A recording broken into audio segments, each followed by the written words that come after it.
Okay,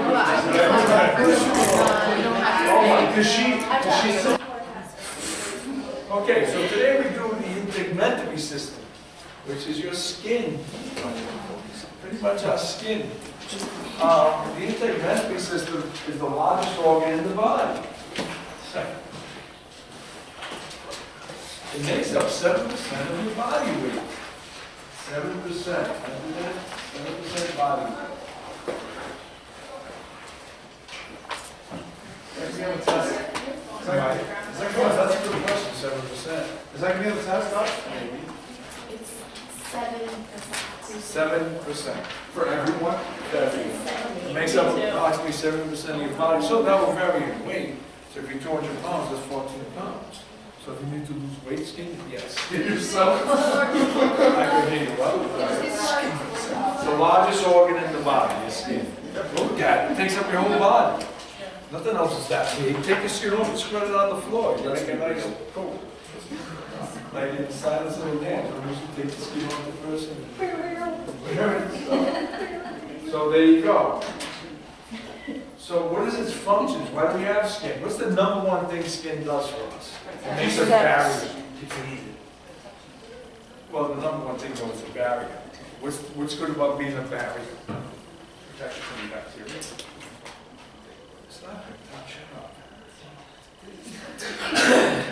It helps control osmosis, and it protects us from germs, harmful dirt, bacteria. Right, it controls osmosis because it doesn't want anything to penetrate it. That's how. And by that, you also maintain your homeostasis because you're keeping in heat, like he said. So how do we keep heat in? Well, we got fat layers which do that, which insulate us, cushion us. But skin can take on abrasion big time. And, you know, rub your arm against that wall, they'll just get a little scuff, and it's going to be fine. Take a piece of steak and rub it against that wall and see what happens to muscle tissue. It'll shred right apart. So it holds that it can take on abrasion, scrapes. So abrasion, scrapes, temperature regulation, it protects, it cushions you. It protects you, from, it's a barrier. So let's look at it, it's a barrier like that wall that's protecting you from the outside elements. That's what it's doing. Protecting your body from that. We break it into three major layers: epidermis, dermis, hypodermis. There's your three major layers. Okay, then you have the deep fascia. The hypodermis is also known sometimes as the superficial fascia. Like fascia, fascia. Come on, cold man.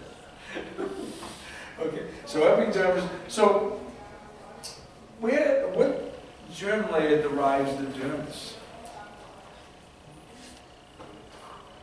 What germ layer derives the dermis? Have we talked about that? Yeah. Was it the mesoderm? The what? Mesoderm? Mesoderm, right. Good.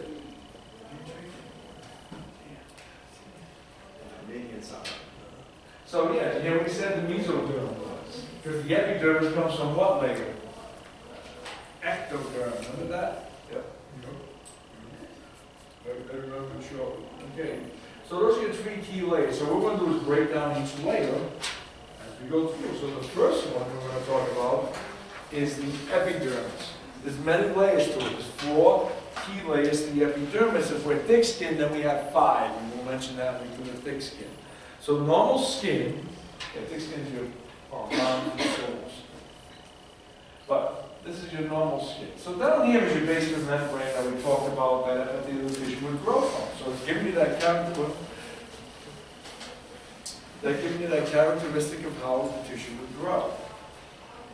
So first of all, the epidermis has no blood supply, no true nerve supply.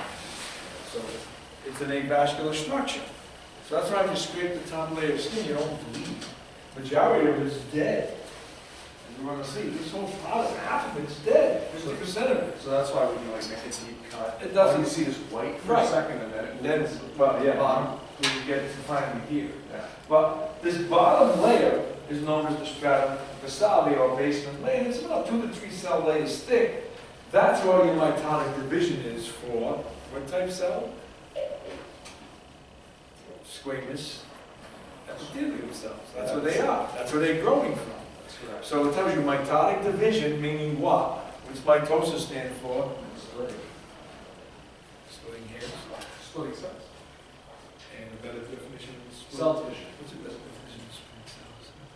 Or mitosis or something. So everybody let you in the room, if you don't answer, you can't come in the class. Mitosis, there you go, she's got it, growth and healing, see? That's what I was looking for. Yes, but they all split cells, doesn't meiosis? Yes. What is it, grow what? Growth and healing. So growth, we're growing, right? If you get surgery, you have to heal, or you cut yourself, you have to heal. So here we go. So really, literally, from here to here, it takes about 21 days for that cell to get there, okay? But to get into this phase, to heal quick, within 7 days, your wound is healed. The epithelium closed itself off. But, so a lot of mitosis. Another thing, you have an occasional melanocyte. What does that do? No. What is the color of the skin? The color of the skin. Your skin color. No. Some have more than others. The more you live in sun or warm climate, the darker your skin is going to be to protect it. Okay? Got that? So melanin, melanocytes, dendritic cells. Dendritic cells can have antimicrobial properties and or nerve property to feel. So really, the dendritic cell at this point is more for a nerve sensation. So you can feel it, okay? When we get into the next layer, we'll see it's more of an antimicrobial cell. But at this point here, it's going to be for sensation of pain, that you're aware of touch and everything else. So dendrite and. Right, makes sense. Dendrite, dendritic. At the up axis. Right, okay. All right, so they just call it dendritic. They have specific names where we kind of pulled away from it. So just the dendritic cell. And you don't see a lot of it, okay? But the key cells you're seeing here are your squamous cells. All right, because that's mainly what the skin's made out of. And notice it says, what are they at this point in time? Stem cells. So they're finding that this base layer is a good reserve of stem cells to take out and use in the body. Instead of have to take it from embryo, they can get it from here. Here in bone marrow are your best stem cells that they can use. These are easy to get. Skin the person, you get all the stem cells you need. Okay? So that's that layer. A lot of growth here. A lot of growth is taking place. This is where your primary growth is happening. And it's the definition of what epithelium does. It grows from a basement membrane to a free surface. That's what it's doing. Tightly packed, and they are. Now, we get into the spinosal layer, which is your next layer. That layer, we have about a good 5, 6 layers of cells. And in here, we have keratinocytes. What's a keratinocyte going to do? And notice how they're unified with desmosomes. So remember the 3 tight junctions? Right? Tight, gap, and desmosomes. What do the desmosomes do? They allow expansion of a tissue without opening up the gap. So does your skin not expand? No. We stay the same size in life. Thanks, guys. Well, if you get pregnant, you're going to expand. No, if you become a bodybuilder, you're going to expand. So in theory, you expand and grow through life. Well, the tissues have to stretch out without ripping or opening up, because if they opened up, what would happen? There's your barrier, it's gone. So also in this layer here is where you'd find antimicrobial cells also. So nerve cells in the base layer, spinosal layer, antimicrobial cells. So they're not going to let bacteria or viruses penetrate below this layer. They'll be there to kill it off. Okay, so that's what we do. So remember, now what's keratinocytes? They're going to be pre-keratin. So these cells are producing the product keratin, which is what? A glycolipid. That's what keratin is, a glycolipid. That's all it is. What's a glycolipid? It's kind of a carbohydrate and a fat put together. Right? It's glycerin and a lipid put together. So that's why if you're routine biotin, you need gelatins, it's good for your nails, good for your hair, make your skin nice and young, tasteless, young, how many take biotin in here? 2,000 units in DC? We have, he does too. That's why he's really 75 years old. Look at him. It's worth it. He just looks at it. Come on, Dad. They shake their heads. My God. But, so here we're going to have these cells. So now when we get into the next layer, it starts looking granular with tissue, so we call it granulosum layer. So we're going to have 3 to 5 layers of this. So altogether, we probably got 15 to 20 layers of cells. But this top layer now, at this point, the granulosum, they're starting to die. The cells are starting to die. They're not reproducing anymore, they're dying. And if they die, you can start seeing the organelle. And the key organelle you're seeing in the cytoplasm is this lipid, the keratin hydrogen granules. So it gives you that granule. Why do we want to do this? Because what's keratin going to do to our body? It's going to waterproof it. So we want this to get released out of the cell and become extracellular matrix. So that's the key thing happening at the granulosal layer. As the organelles and membrane of the cell start to deteriorate, the only thing that's going to be left that's going to be doing its job is the keratin. And we want that to secrete out. So now it does secrete out. So by the time we get to the corneum layer, which is 20 to 30 cells thick, it's just this extracellular space filled with glycolipid, which is this material keratin. And what's it going to do? Totally waterproof, where water cannot penetrate this barrier. No matter if it's salt water, whatever type of water, it's not going to penetrate. Now, sulfuric acid will penetrate. That's different. It'll burn its way through. A strong base will burn its way through sodium hydroxide. So that stuff's different. That's not water. Okay. Certain chemicals are designed to break this barrier and get in. They have a lot of meds that they use that way. That they can just put a patch on and it's absorbed through the skin. It's designed to do that. Cortisones will too. Topical cortisones will penetrate through to get down into the skin to take away inflammation. Now, the book mentioned a patch with like micro needles that you can put in, and it won't touch the dendrite portion of it. So you won't feel it. Yeah, so you won't feel it. Do you know any drugs that are currently doing that? Well, one they use with it is the drug that they use for like Integumentary, the drug to stop you from having any ear disturbances. So that would be on its patch to get it in. Well, cortisone doesn't need it, that can break the barrier. Steroids can break through, but that would need something to help push it. Yeah, it was macrolide. Right. To help push it through.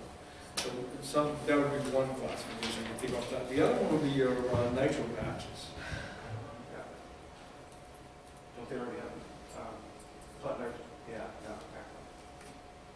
All right, so those would be a couple. You're not going to get asked that. That's pharmaceutical stuff. We have to know it's nursing. So think of how many top layers are dead. So, when you constantly rub your skin, it's flocking off all the time, dead skin. That's how you think you make dust. What's dust? Hair pieces of nail, and 90%, right? 90% Skin, insect pots, and occasional boogers.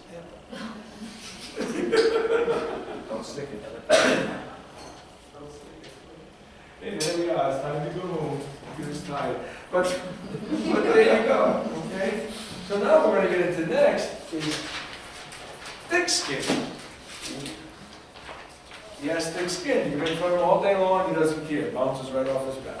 Thick skin. Now, thick skin is your palms and your soles. And the idea of thick skin is we have this. So you have the corneum, you have the granulosum spinosum. You see a new one in here called lucidum. So stratum lucidum is like a layer of total, dead, clear cells. There's no pigment in it. So lucidum means lucent, so it's clear, a layer of clear, dead cells. Not like when you get sunburned and you peel it? No. You don't get sunburn on your palms or your soles. It's between. It's between, look where it's sitting. It's between the granulosum and the corneum. Oh, And in this layer here, there's nothing. That's why your palms and your soles, your feet don't have any pigment. Because that clear, thick layer kind of blocks it out. So the pigment cells do not react. And also in this area, we don't have sebaceous glands in our palms and our soles, so they dry out so easy. Because you don't want to have an oily hand. You have sweat glands, you don't have oil glands. Because you don't need it. There's no hair follicle, there's no one coming through here. So it lubricates the follicle. That's how it gets its way out. So you'd have 5 layers on thick skin, 4 layers on normal skin. So just remember, thick skin would be the soles and the palms of your hands. This is very thick to cut through. You know, when you cut into this, like you know, you dissect it down. When you get in here, this stuff is hard to separate. It really is. It's thick, tough skin. You know, it's like the soles of your feet. It's really hard to separate that out. The adhesive tissue goes right down into it. You gotta be careful. You tear muscle away with it as you're lifting. If you ever watch someone that split their hand open and they put it back together, it's pretty neat to watch. The tissue is very thick, so it's easy for them to sew it back together because it's strong, it grabs. One thing you never do if you get a wound that may need suturing, never put ointment on it. Because once you've done that, they can't suture you anymore. Tissue loses its integrity. And there's butterfly, because then that's not the same. They're going to scar and everything else compared to the nice subdermal suture, especially if it's an area that's going to be exposed. So always remember that in the year. You can't, you know, someone make a mistake, they do it every day before they finally go, and don't wait a long time to go to the emergency room. Go. Because even now, they staple because they're not as good at suture as they were. That's why they staple. A good plastic surgeon doesn't staple, he sutures, unless she sutures. Now we get into the next layer, which is the dermis. Now the dermis is highly vascularized in a lot of nerve ending. It's a real living tissue. It's a wonderful tissue. Now when you put that on the computer, does it type for you automatically? No? No, that's always been. Because they do have systems where it automatically, when it goes in, it becomes a printed versus a... I looked at all the programs, and none of them had high ratings for that specific. Yeah, so they make mistakes and stuff. Yeah. Yeah, program. So, Fast. not to change the subject, but it's pretty cool. It has And dendritic, right? what? Highly vascular and highly, well, nerve tissue itself, not even dendritic, true nerve tissue is any nerve tissue. Okay, so we have 2 major layers. We have papillary and reticular. Well, papillary will take up 20%. 20%. 20% of this dermis layer is papillary. Papillary is made of areolar connective tissue, which is, you know, people, you don't put down skeletal muscle connective tissue. Now it's wrong here. Why is that wrong?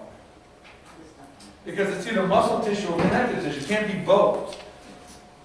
Or just put skeletal. Just put skeletal, it's wrong. Skeletal what? Bone. I don't know what you're talking about. Another bad habit you guys have, and get out of it for your next practical. If it's right what? A right turn? A right side of the hallway? They suppose right. Instead of a right skeletal, right. Or an R with a circle. I would assume, but name the bone. They don't. They just put right. Or just left. A left what? Left turn? And I'm going to tell you right now, Dr. Earl grades even harder than I do. You're going to lose a lot of points if you make those careless mistakes. Loose connective tissue is the reticular.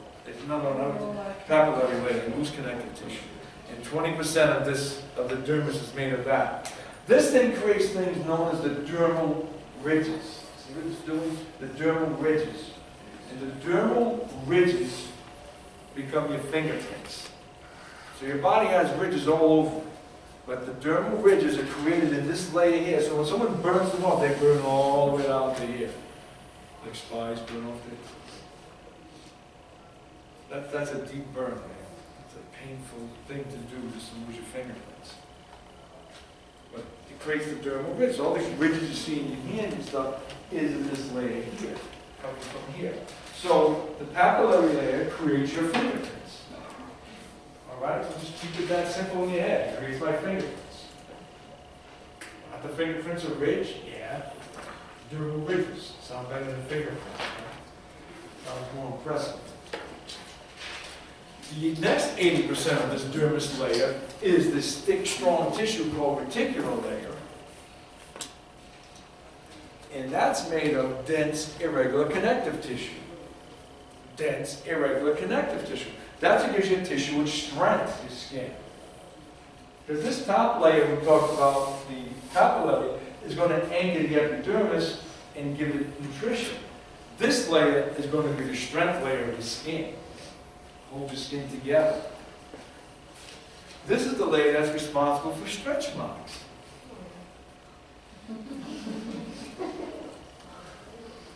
You know, grandma has them, mom has them. You almost like me now. It's genetic, right? It's genetic. Why do you think it'd be genetic? Well, because you don't have a lot of elastin tissue. You have a lot of collagen tissue in your dense irregular, which makes it very strong, but it doesn't have a lot of stretchability to it, so it tears. It tears and it scuts. So you get the nice stretch marks, and then you see the plastic surgeon burn them out with a laser and then put away the bikini again. Which you should, because that's what put you in the problem in the first place. Right? So, gotta wear the old-fashioned bathing suits from the 20s. Remember wearing clothes like this when they went swimming. It's so hysterical to see old movies like that. But also, when you get a tattoo, that's where it moves to. That's what houses your tattoo. It stays down in that layer. So it goes pretty damn deep. That's where it stays. So how many?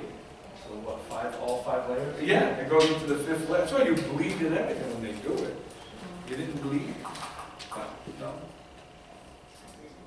Some people do. Did it ooze after?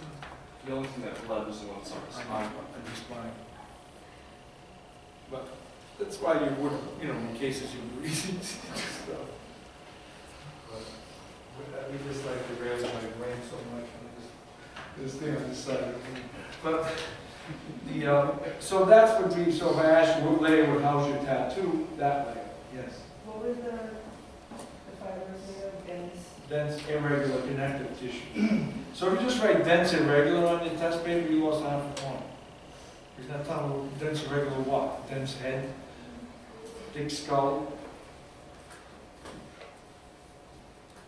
Or you'll lose 2 points because of Oh, I didn't know epithelial was muscle tissue. Super. Epithelial muscle. It's creative writing when I read some of the answers, believe me. Very creative.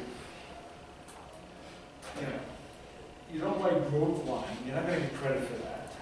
You don't get rid of credit for hip. Don't use hip, don't use growth line. You say what it is. Is that a facile line of play? You say it's facile. You don't say growth line.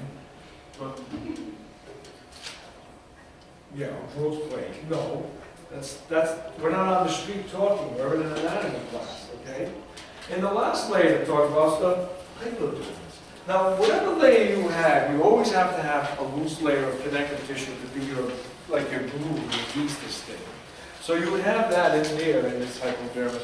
But the biggest thing we have in the hypodermis is the yellow stuff. That's your insulating layer. So your insulation layer is down in the hypodermis, or some books refer to as the superficial fascia. Boston Powers, fascia. That's just superficial fascia, isn't that weird?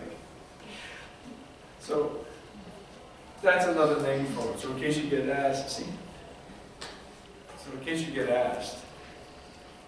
In case you get asked, you know, if you get asked on the quiz of the test, because next week at this time we'll take a quiz to try to find multiple what's in the test.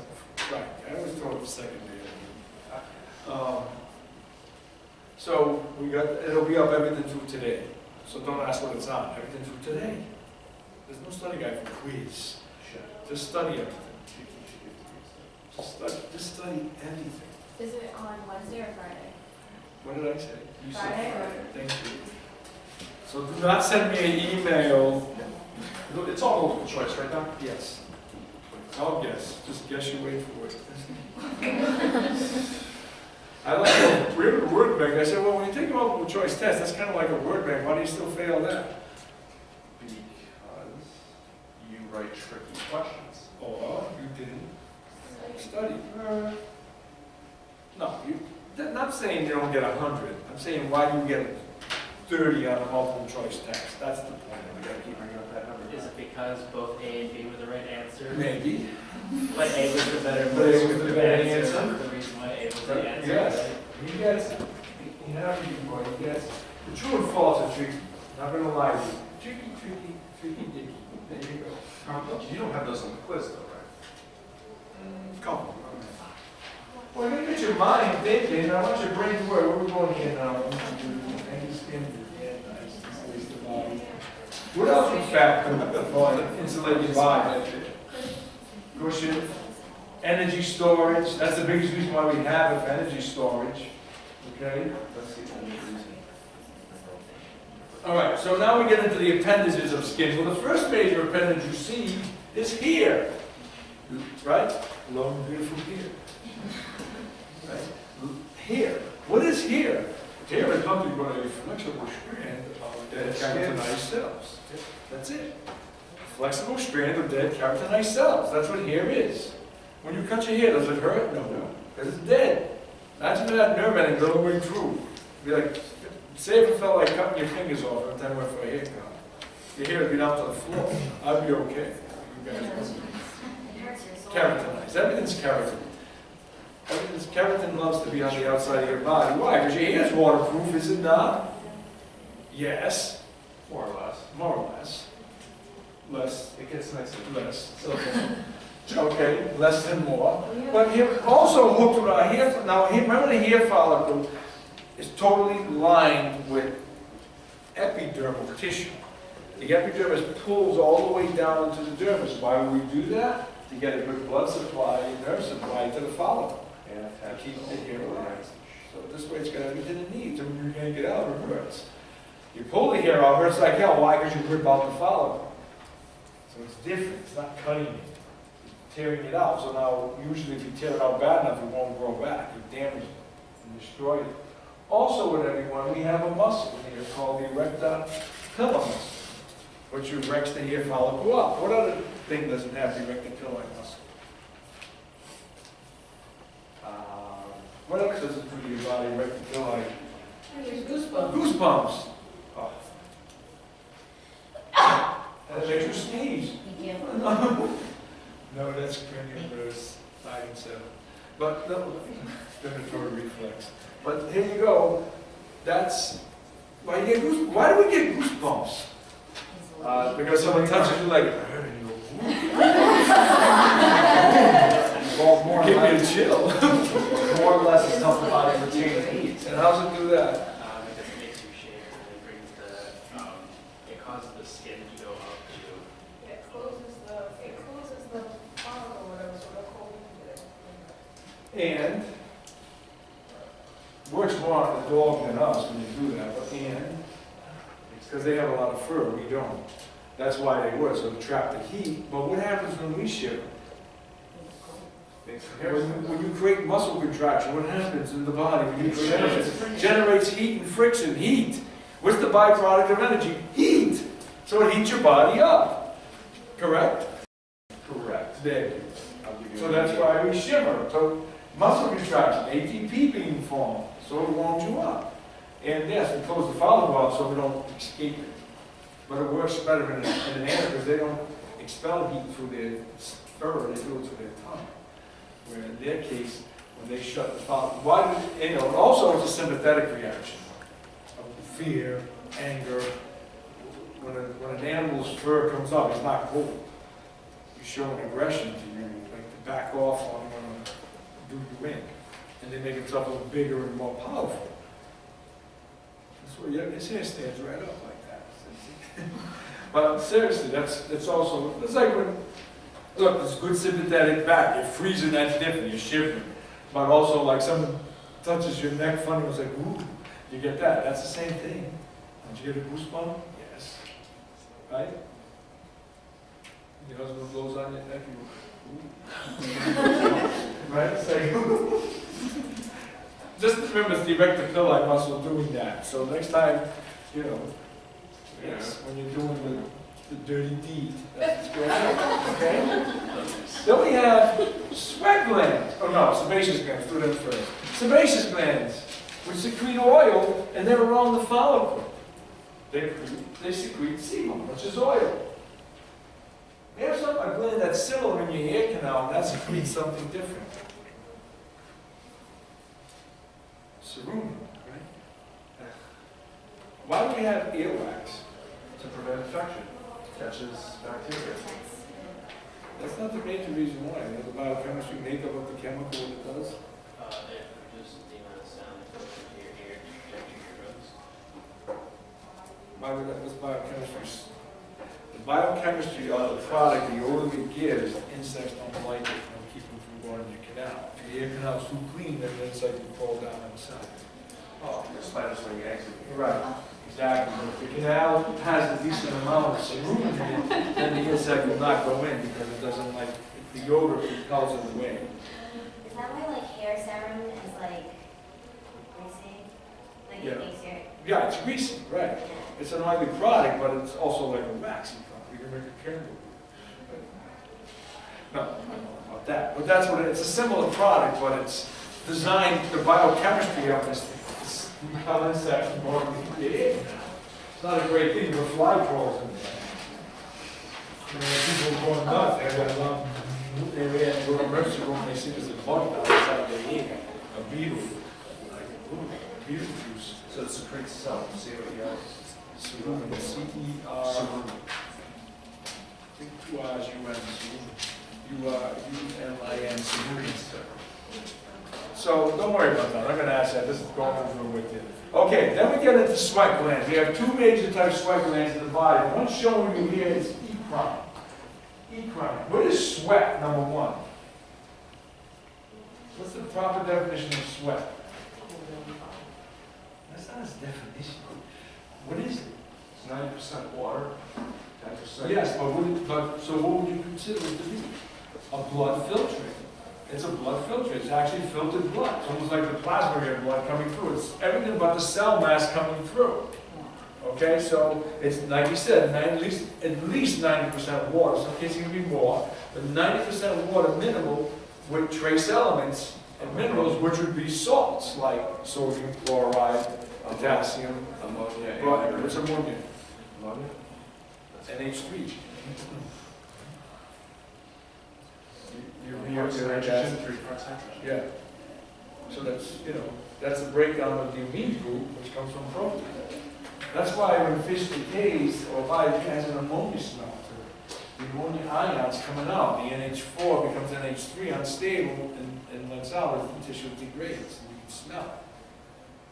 So when fish has a lot of smell to it, then you shouldn't really eat it because it's degrading. There's something wrong with it.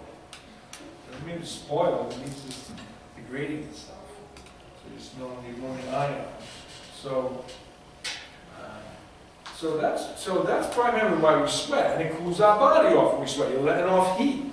The byproduct of heat is water, and there it goes. That comes out with it, so that cools you down.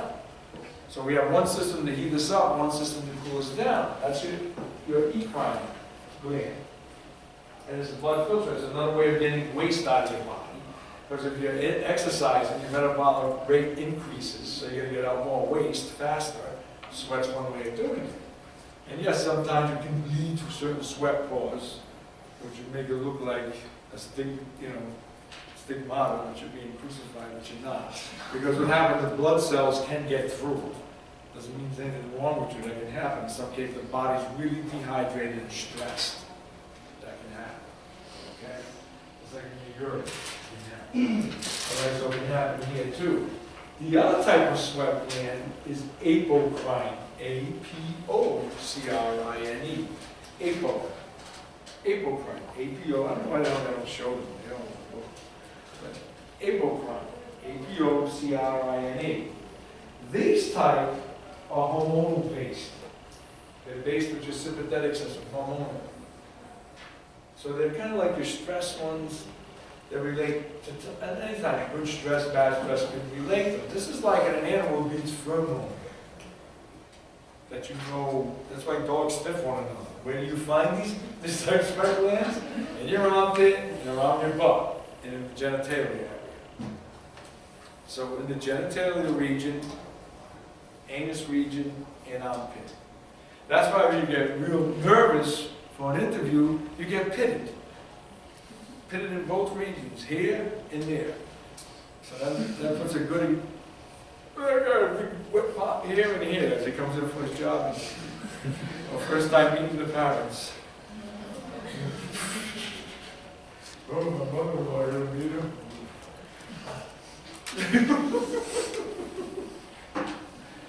That's a tough thing to be a mother-in-law. That's such a bad. They would think he is the son-in-law. We got the outlaw. Remember that, the outlaw. Always remember, you're the outlaw. Son-in-law, outlaw, just remember that. Never voice your opinion. Your daughter will get forgiven, you won't be. Just remember that. See, that's the way you reach and say something. But just remember, the eccrine is your true sweat gland, the most numerous in the body. That's the one that secretes a true blood filtrate. The apocrine does not. So this, now true sweat doesn't have an odor to it. It will just have a salty scent to it, but it doesn't stink. Why does it get a smell to it over time? Bacteria. There you go, bacteria work on it. Especially on your skin, you got loads of bacteria. What's the most abundant one on your skin? Staph epidermis. That lives like epidermis, epidermis. That lives all over your skin. That's why there's a lot of things about constantly using these antimicrobial washes are not good because you're wiping out the normal flora that belongs on you. And then you touch something else with the pathogen flora, boom, you get sick because the normal flora is not there to knock it out. So you knock off your floras, which isn't a good thing to do either. Okay, that's why, you know, a lot of this fasting stuff and cleansing stuff is not good to do to the colon because you wipe out the flora that belongs there.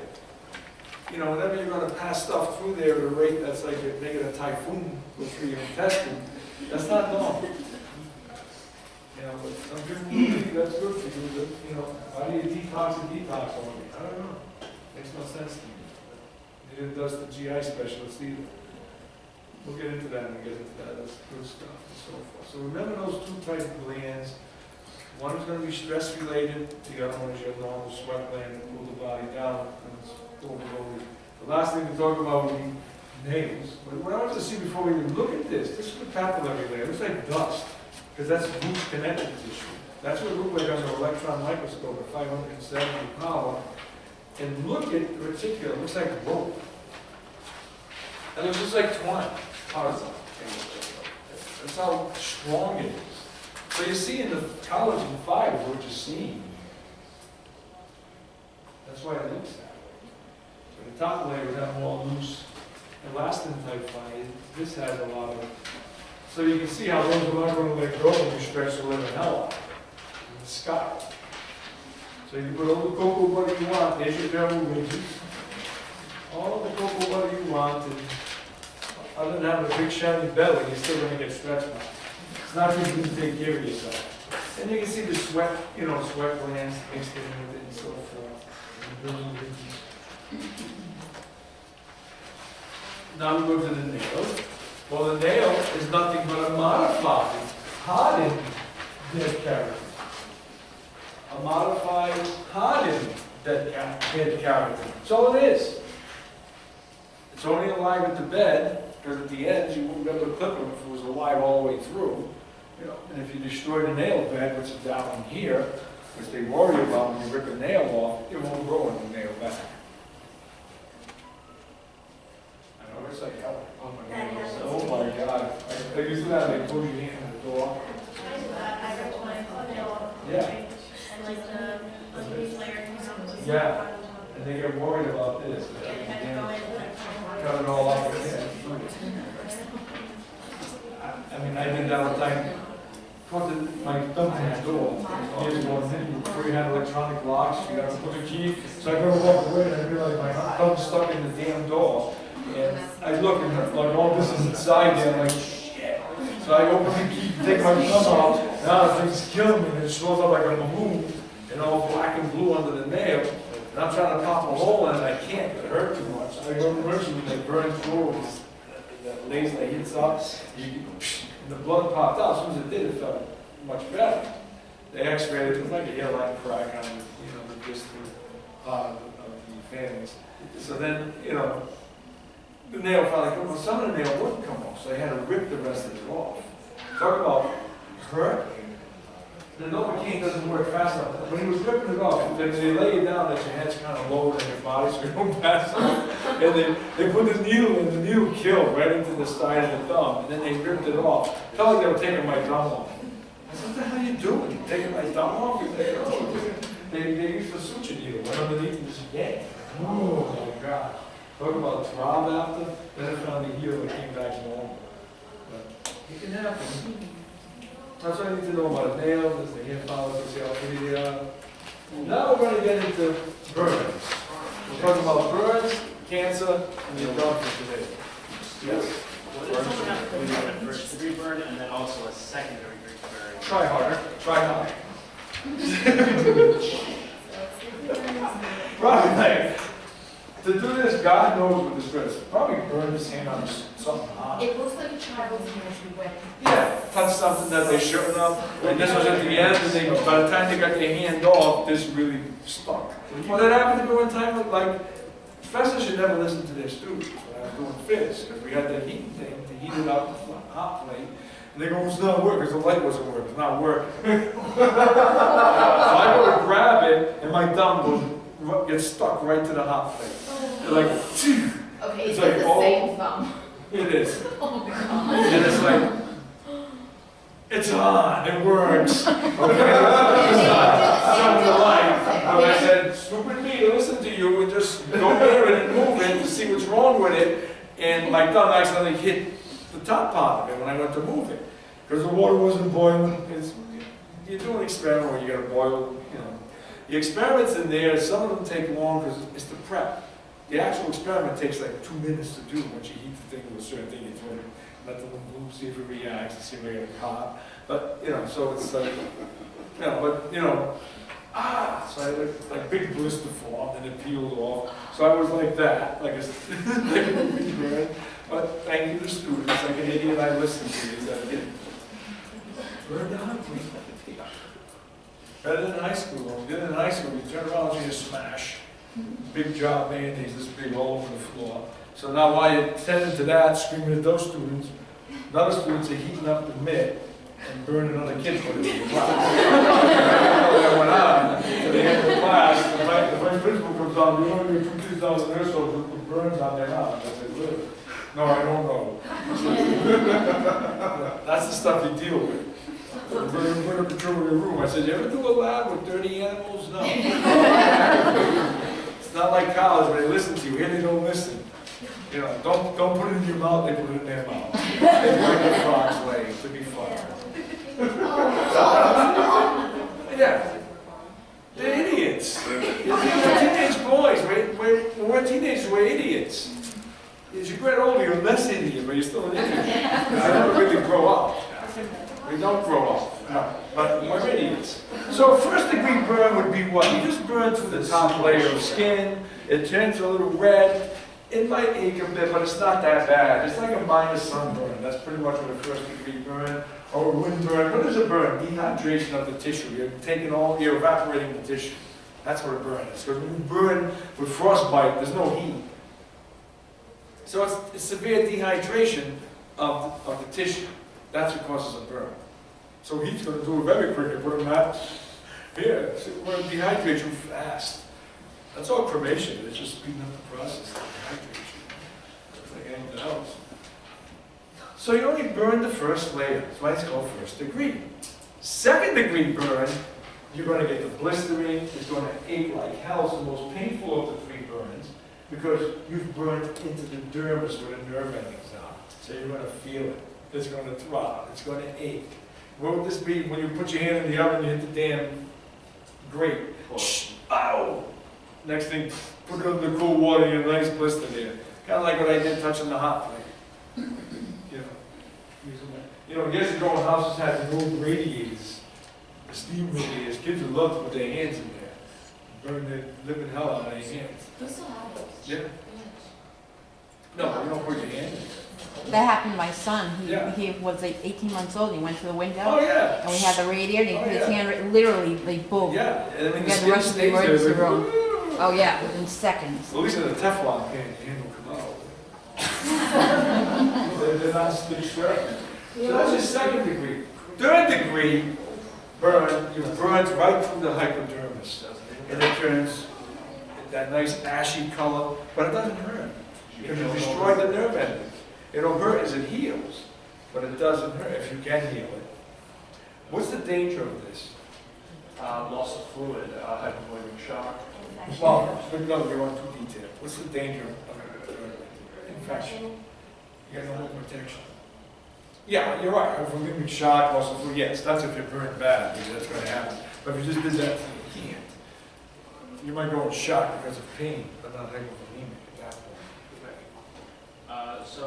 Since you're burning through all the layers of the skin, is it possible for your muscles, like if That'd be somehow- fourth degree, you burn right through the muscles. That's a fourth degree. Well, no, like if And those you amputate. Even these, it's the toes that we cut them off. It's easy just to do that and deal with the infection process. You know, compared to a decent area like this, they might, you can see the fat, it's like so bad. And it's not bad until it starts to heal, because then it's gonna hurt. They're gonna keep peeling away the dead skin, so fresh skin grows in, they might have to graft. Yes. Why did you say that? This won't hurt because you destroyed the nerve endings. You burnt right through them. You're down at the, you're in the fat layer. You're burning fat. And the weird thing is, when you ever work on a body that's burned, it smells like burnt meat. Smells like steak. It does. It smells like steak. It smells like burnt beef. That's what you smell like as a cookhouse. We get tired of hair smell, but that's what you smell. You're smelling like, it's like, I go for hamburger. But no, it's true, it does. It has that weird smell to it, like meat, as we are. And then the piece of beef. So there's your three type burns. So the last thing, and there's how we figure out burn values in the body. Now you would think this area here is worth a lot more than 1%. My God. You burned out. Whoa!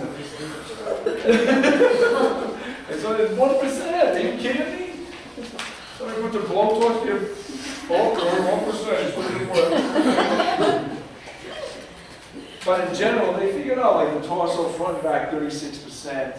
Your limbs, the anterior and posterior, 18%. So you put this together, half your body over 50% burn. It's bad.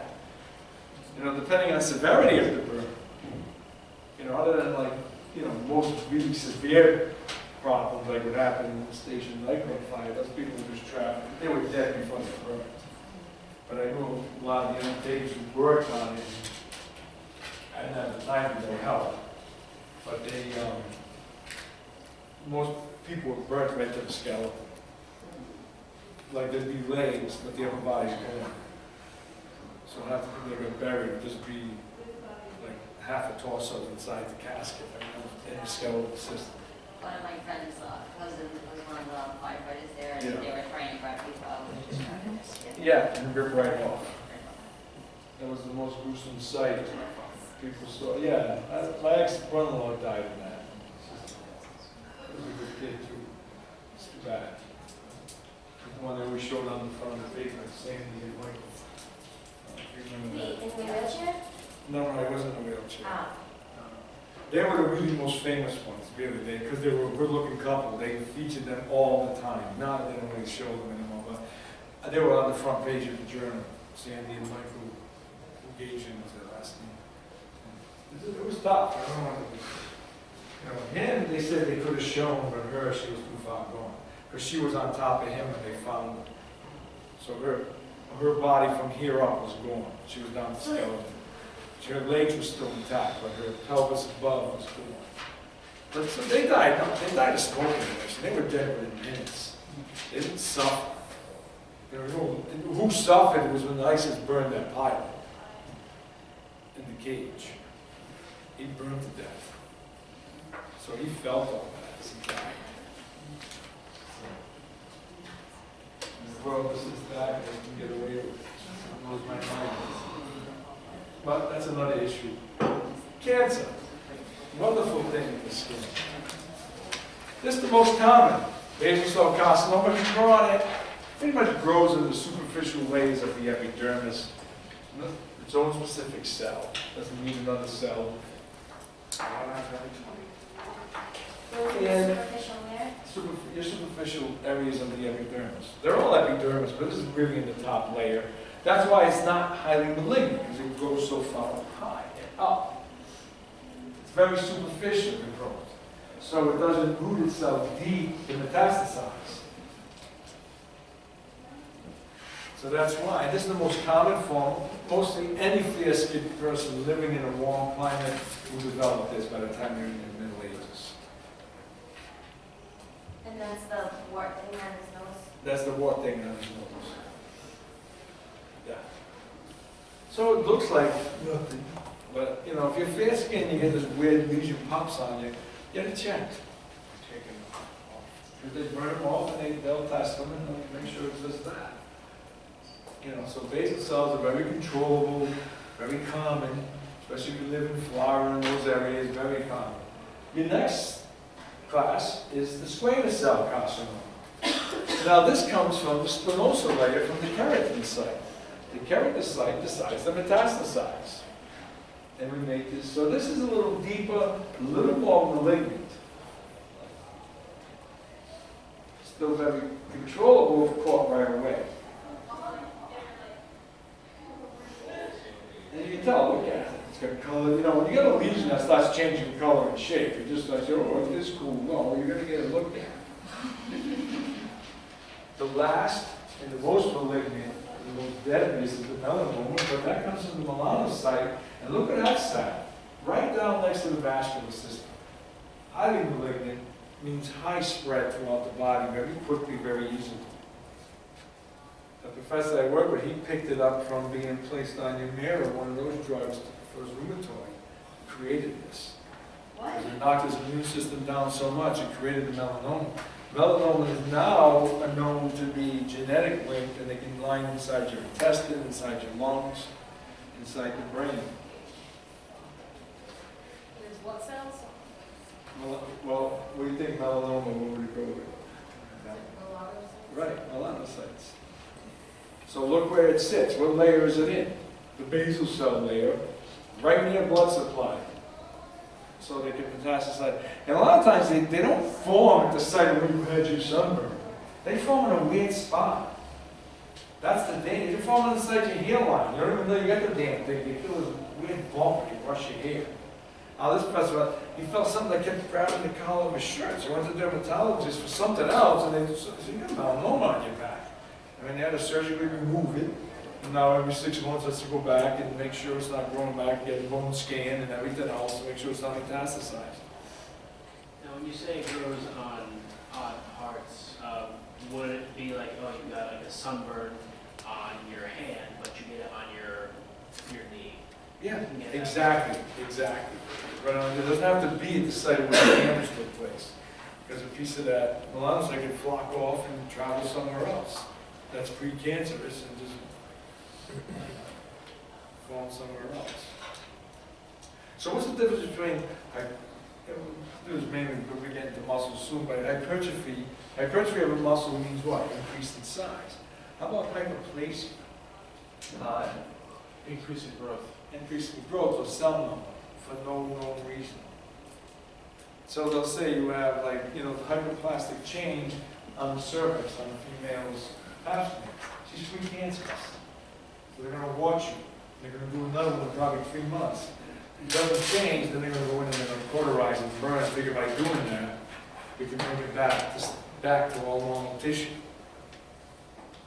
Okay, so hyperplastic change is precancerous change. You're getting abnormal cell growth that shouldn't be happening. That's what's happening there. So it's bad. So imagine you get this thing inside you. You don't even know what's inside you. They do a colonoscopy, they see melanoma inside your colon. Pigmented nevi. That's not good. So that would be genetic. All right, so there's so much that goes on, and it's like, the more you learn about disease, the scarier it becomes, because it's like, damn. And then there's this bigger pictures of each one, the basal cell, squamous. So what you gotta know is like, which one would be the most malignant? Which one would come from what layer? I mean, questions like that you get asked. It was weird, when I was becoming a doctor, I mean, we were interning in one of the preps that we had to see, was the person, it was on the head of the person's penis. It was just, they were going to amputate. Oh, No! the head of the whole thing. Yes. Well, most all. They had to retract it back, I think, and put a catheter in that would work permanently on the person. Imagine over there, that poor girl. Yeah, after the.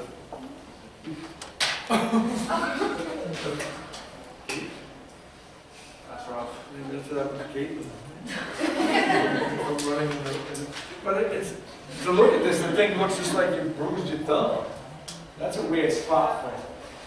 I mean, my wife's cousin died of melanoma in 3 years. It started here, they removed half her jaw, everything was still. She didn't make it. She was in the early 50s when she died. I work in dermatology and my doctor actually biopsied a couple of things that look like basal cell and they came back with melanoma. Yeah, see, that can happen. Yeah, there can be a mix up there, yeah, that's serious. Big difference between basal cell and melanoma. She started freaking out, she was like, I question my whole. Yeah, but it doesn't make it because they just pigment.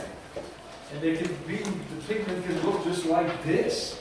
And this dark spot here could be the melanoma.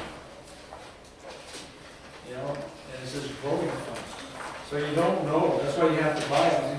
And then, of course, tattoo, where's that come, what layer would that be in? The reticular layer of the dermis, which is made of dense irregular connective tissue. And with that, the election's done. So those testing today,